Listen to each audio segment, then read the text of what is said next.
मेरी आवाज़ सुनो का आज छठा संवाद। आज का हमारा संवाद हमारे पिछले संवाद हमारे गाँव के विषय में उससे और आगे। आज हमारा संवाद ऑक्सीजन और ओरण।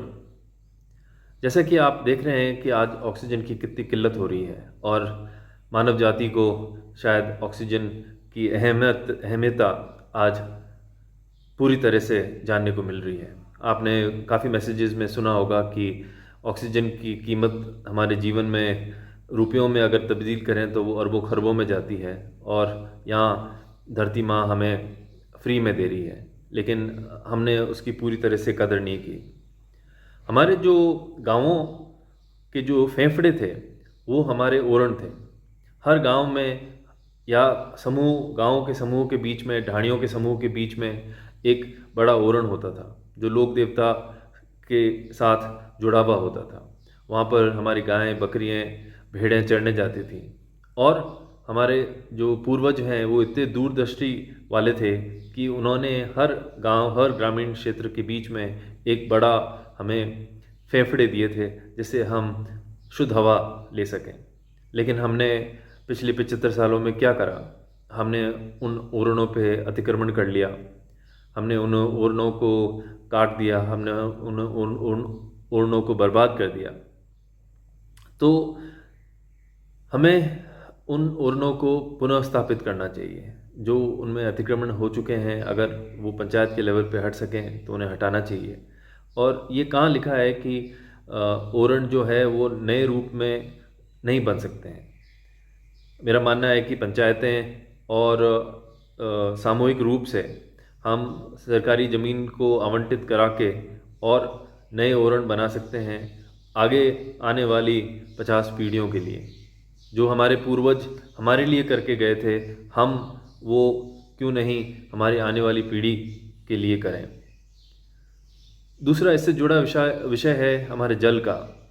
हमारे गांव की नालियाँ, तालाब, उसका जो आगोर है उसमें भी अतिक्रमण हो गए हैं। उसमें अब कई कई जगह तो जो गांव की जो खुली नालियाँ हैं, क्योंकि वो नेचुरल बहाव जो है वो नालियों की तरफ है, उन नालियों में जो है अब वो प्रदूषित पानी जा रहा है।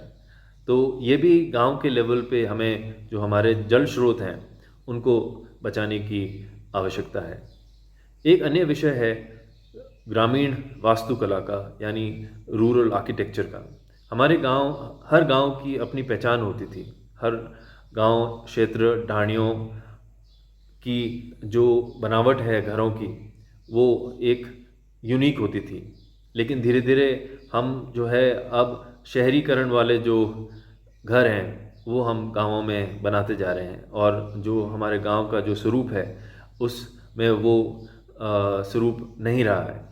तो जिस तरह से हम कल हमने मास्टर प्लान की बात करी गाँव के लिए, तो उस मास्टर प्लान में जो है वो ग्रामीण वास्तुकला पे भी एक डिस्कशन, एक पॉइंट होना चाहिए। जैसे अभी मानता हूँ कि मिट्टी के घर वगैरह नहीं बन सकते हैं, लेकिन जो बनावट का जो तरीका है, एक घर के बीच में चौक है, घर के आगे 2 ओटे हैं जहाँ लोग बैठ के बात करते थे, 5-6 घरों के बीच में खुली जगह है। ये एक हमारी बहुत पुरानी सभ्यता का हिस्सा है, जिससे वो लोक संस्कृति का भी वो प्रतीक था कि 5 घरों के बीच में अगर चौक था तो उसके बीच में बच्चे खेल सकते थे। वो सब धीरे धीरे धूमिल हो रहा है।